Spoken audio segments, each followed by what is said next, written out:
Sijaza. Najua huyu walimpiga vijiko huko kwa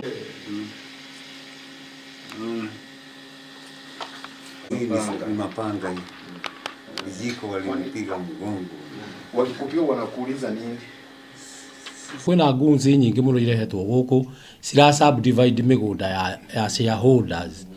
Iga subdivide uhetwo quota makajiria go subdivide migunda yo to plot to need 250 by 100.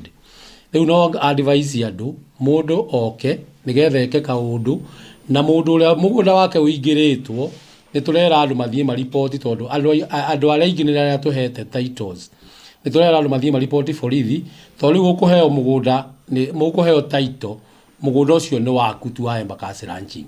Ithue ta board ya directors gutire handu tungitwara mikora ithukie mugunda witu kana ithukie migunda ya shareholders yitu.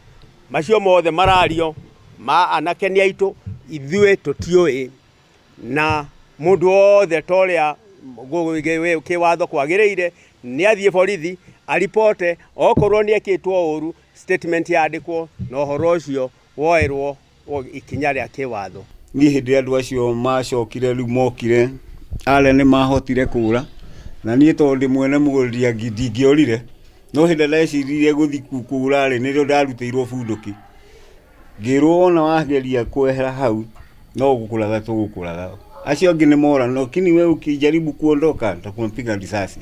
Kila mtu bwenyenye wa shamba ako na vijana wake anatembea na wao. Pengine wao ndio wanaonekana alafu wanatisha watu. Lakini hata hivyo